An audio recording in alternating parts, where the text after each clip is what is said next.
सबका साथ सबका विकास, सबको जोड़ करके चलने से कैसे परिणाम आते हैं, हमने करके दिखाया।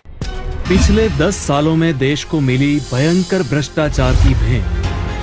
कांग्रेस के नेतृत्व वाली यूपीए सरकार की रहम नजर में बनते रहे एक से बढ़कर एक कई घोटालों के कीर्तिमान।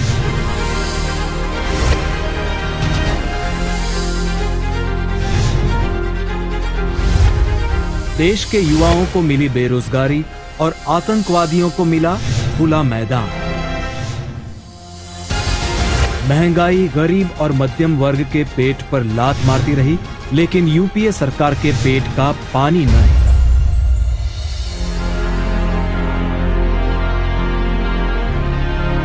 हताशा की इस हालत में एक आवाज ऐसी उठी जिसने देशवासियों के दिल में जगाई नई उम्मीद।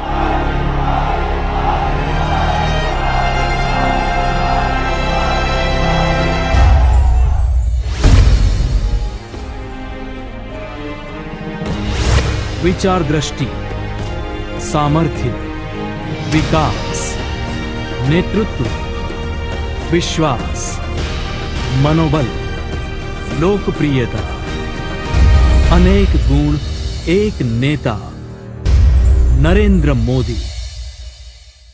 सरकार का एक ही मजहब होता है, इंडिया फर्स्ट।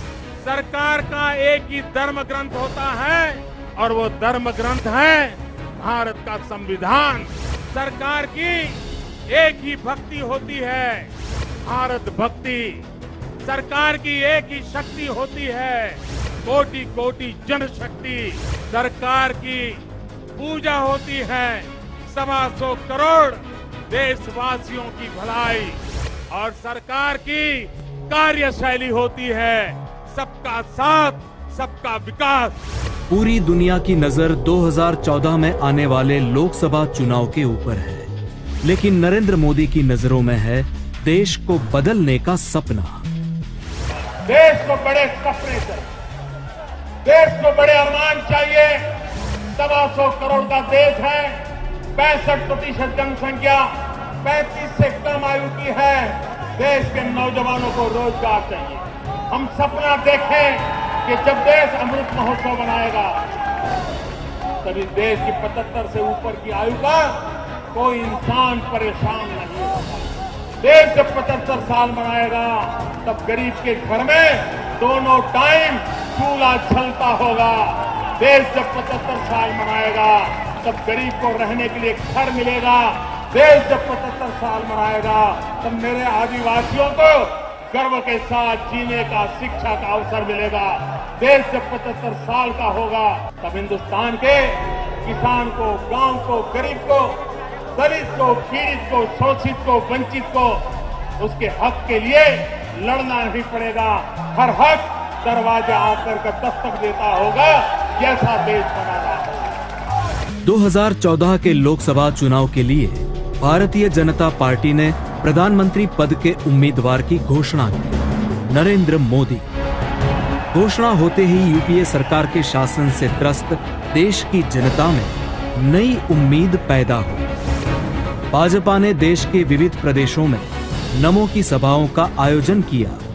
रेवाड़ी, नई दिल्ली, मुंबई, छत्तीसगढ़, हैदराबाद, त्रिची, जयपुर, जहां भी उनकी सभा हुई, भारतीय जनता पार्टी का कमल और खिलता गया, निखरता गया। मैं बोलूं, जमकर के बोलूं, आपके दिल की आवाज उठाऊं, आपके सपनों को शब्दों में रखूं। यही कारण है कि देश की जनता की नजरों में एक ही छवि उभर रही है, नरेंद्र मोदी।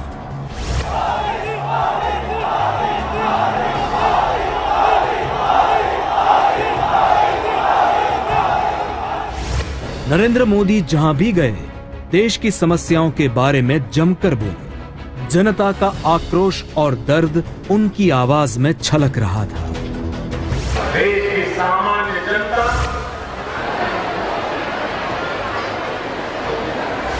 महंगाई के कारण मर रही है।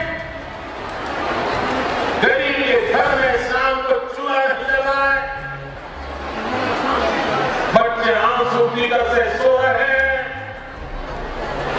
लेकिन दिल्ली में बैठी हुई सरकार गरीबों की परिभाषाएं करने में लगी।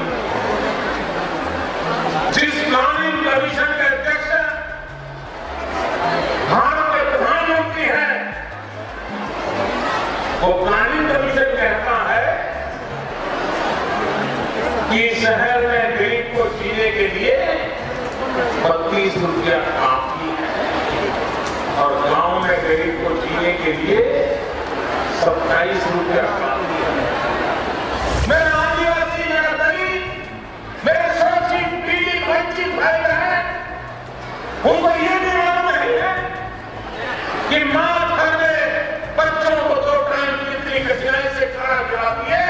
यहां तक उनको मालूम नहीं है जो आपके दर्द नहीं जानता, जो आपकी पीड़ा नहीं जानता, कि आपको दर्द नहीं समझ पाए, वो आपके दर्द की दवा कैसे कर सकता है। भाइयों बहनों, हमारे देश के रक्षा करने वाले, मां भारती के लिए जीने मरने वाले,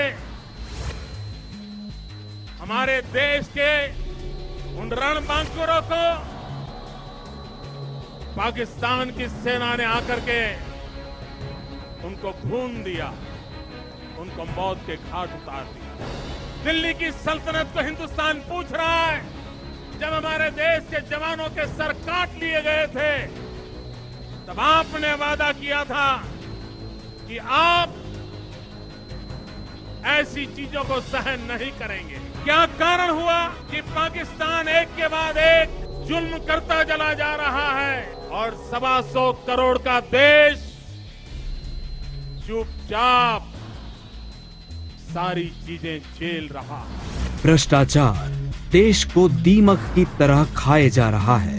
नरेंद्र मोदी ने अपने सटीक अंदाज में कहा, पूरे कांग्रेस को, कांग्रेस के साथी दलों को भ्रष्टाचार की ऐसी आदत हो गई है कि जैसे एक शराबी को शराब पीने की लत लग जाती है। विदेशों की बैंकों में जो काला धन पड़ा है, वो काला धन वापस लाने में दिल्ली सरकार को परेशानी क्या है।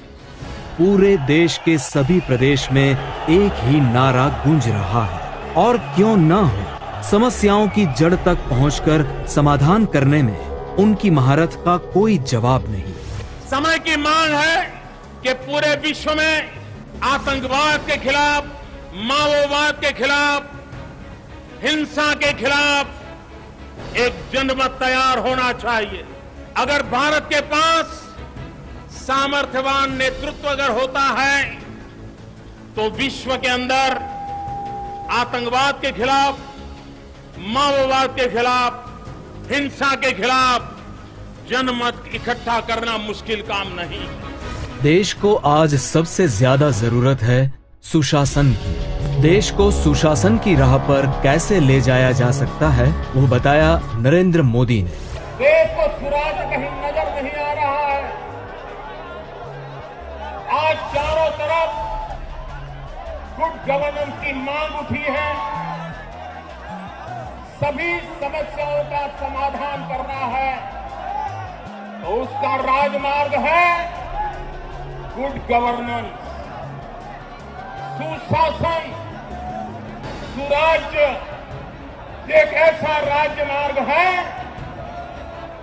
जो हमें समस्याओं से मुक्ति दिला सकता है। मैं भारत सरकार को कहता रहा कि एक समुद्र तट पे जो राज्य बसे हैं, उनकी एक सेपरेट मीटिंग बुलाई जाए और समुद्र तट के राज्यों की कठिनाइयां क्या हैं, वो ग्लोबल इकोनॉमी के जमाने में एक्सपोर्ट इंपोर्ट के युग के अंदर हमारे तटवर्ती क्षेत्रों का विकास कैसे करें, ताकि भारत का रूपया टूटता हुआ बच जाए। देश का गौरव और स्वाभिमान बढ़ाने की दिशा में उन्होंने जो कहा, उससे लोगों को नई प्रेरणा मिली।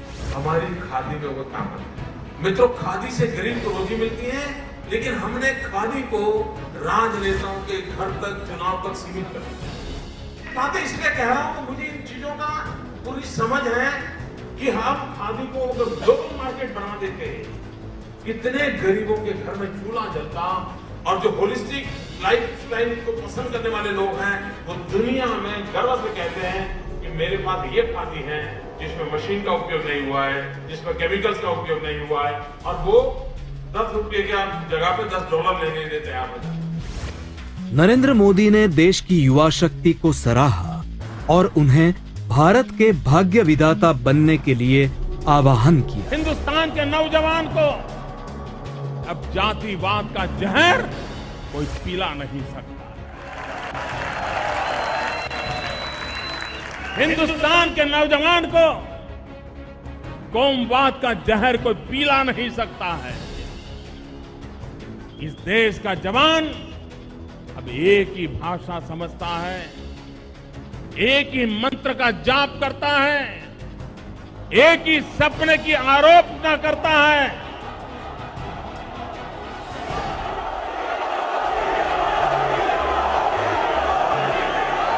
वो मंत्र है,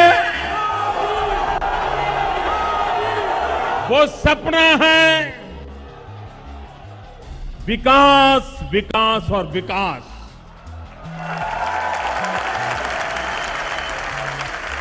सब समस्याओं का समाधान विकास में है।